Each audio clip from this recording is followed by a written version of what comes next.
நம்மாழ்வார் சொல்றாரு, நமக்கு எல்லாரும் 6 அறிவு இருக்கு இல்லையா, அந்த 6 அறிவு கெடுக்கிறதுக்கு 6 துறை இருக்கும். முதல் துறை சாராயத்துறை, இரண்டாவது துறை அரசியல். அரசியல் என்ன, எல்லாம் நம்ம தலைவர் பார்த்துப்பாரு. மூணாவது துறை தேர்தல், ஓட்டு போட்டா எல்லாம் முடிஞ்சிடும். நாலாவது துறை தொலைக்காட்சி ஊடகங்கள், சமூக வலைதளம். அது போதும், நம்ம உட்காந்து டிவி பார்த்தா போதும், ஏதாவது நாடகம் பெரிய எனக்கு தெரியாது, உங்களுக்கு பிடிச்ச நாடகம் பார்த்தா போதும் அப்படின்ற மாதிரி. கடைசியா கோவில் திருவிழாக்கள். கடவுள் நம்பிக்கை இருக்கலாம், ஆனா அவரே எல்லாரும் பார்த்து சொல்ல முடியாது, கடவுள் பார்த்து விட்டுருவாங்க. கடைசி நம்பிக்கை வந்து பள்ளிக்கூடம், பல்கலைக்கழகங்கள் எல்லாம் இருக்கலாம், படிச்சா மட்டும் போதும், வேற எதுவும் வேணாம் அப்படின்னு விட்டுக்கூடாது. அதனால 7வது அறிவா, சூர்யாவோட 7வது அறிவு கிடையாது, ரொம்ப பழைய ஜோக்கா இருந்தாலும் 7வது அறிவா நம்மளையே நம்ம தெளிவாகிட்டு போனோம் அப்படின்னா நல்லா யூஸ்ஃபுல்லா இருக்கு. கவியரங்க தலைவருக்கும், அவையில் அமர்ந்திருக்கும் பெரியவர்களுக்கும், சபையில் அமர்ந்திருக்கும் அனைவருக்கும் வணக்கம். நான் உங்கள் பாஷிகாபுரம் ரவி வெங்கடேசன். அகழ்வாரை தாங்கும் நிலம் போல தம்மை இகழ்வாரை பொறுத்தல் கலை என்கிறார் திருவள்ளுவர்.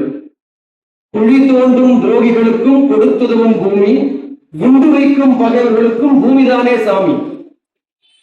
ரொம்ப தொய்வா இருக்குல்ல, அதுல வீரியமா இல்ல. கைத்தட்டினா அடுத்த வரி படிக்கிறாங்க. குழி தோண்டும் துரோகிகளுக்கும் கொடுத்துதவும் பூமி, குண்டு வைக்கும் பகைவர்களுக்கும் பூமிதானே சாமி. தொண்டை கட்டிப்பேர்னாலும் அப்படி பேசுறதுனா you should understand. தோண்டிய குழியில் பூமி ஒருபோதும் விழுவதில்லை. பூமி விழுமா? தோண்டிய குழியில் பூமி ஒருபோதும் விழுவதில்லை. யானையை போலல்லவா மனிதரும் கண்தலை மீதே வீசிக்கொள்கிறான் மண்ணை. வெட்ட வெட்ட துளிர்ப்பதால மரத்தை நாம் வெட்டுகிறோம். அவ்வளவு நல்லா விளையாடணும். இல்ல சார், வெட்ட வெட்ட துளிர்ப்பதால மரத்தை நாம் வெட்டுகிறோம். அதை வெட்டி நாம் வாழ, சொல்ல போனால் வெட்டியாக நாம் வாழ, சொல்ல போனால் வெட்டியாக நாம் வாழ இயற்கையை வெட்டி கொள்கிறோம். நம்ம ஒரு கூப்பிட சொல்லுவார், சிரித்து 5 பேருக்கு 2 மாதிரி. பூமித்தாய் கேட்டால் இப்படி சொல்லுங்கள், வண்ண மலர்கள் பூத்து புழுங்கிய நந்தவனம் தான் உயர்ந்த கட்டிடங்கள் ஆனது என்று சொல்லுங்கள். கருணை மனம் கொண்ட கால் தடங்களால் ஆன பாதை காசுக்கு பிழைப்போரின் பயணமாகி போனதையும் சொல்லுங்கள். மன்னர்கள் ஆண்ட பாரத நாடு மந்திரிகள் கைக்கு மாறியதென்றும், மக்களுக்கான அரசாங்கம் மறைந்து முதலாளிகளுக்கான முதலமைச்சர்கள் உருவாகிறார்கள் என்றும் சொல்லுங்கள். பூமித்தாயின் மகளான கடலை குப்பை கிடங்காக்கும் கைவர்கள் பிறந்தார்கள். பூமித்தாயின் மகளான கடலை குப்பை கிடங்காக்கும் கைவர்கள் பிறந்தார்கள்.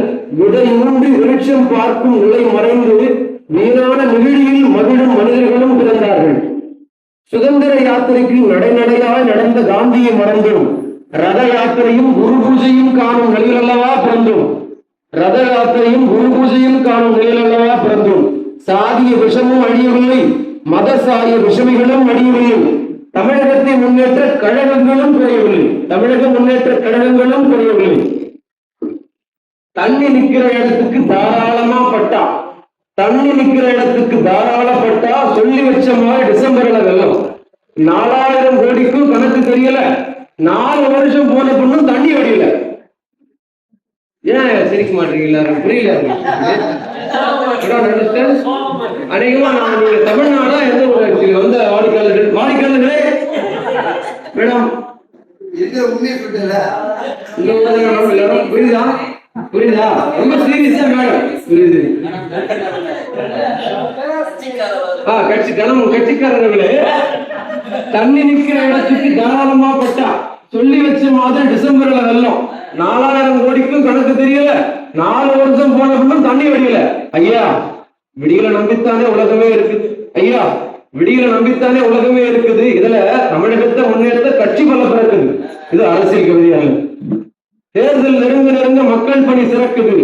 பதாகையை மட்டுமே திரித்த சில தேர்தல் முகங்கள் இன்று கண்முன்னே வந்து சிரிக்குது. 5 ஆண்டுகளுக்கு ஒருமுறை ஆள் காட்டி இவர்கள் மை தலைமைக்கான ஆளை சரியாக காட்ட. இதை நான் கேட்கல, இதையும் கேட்பது பூமித்தாய்.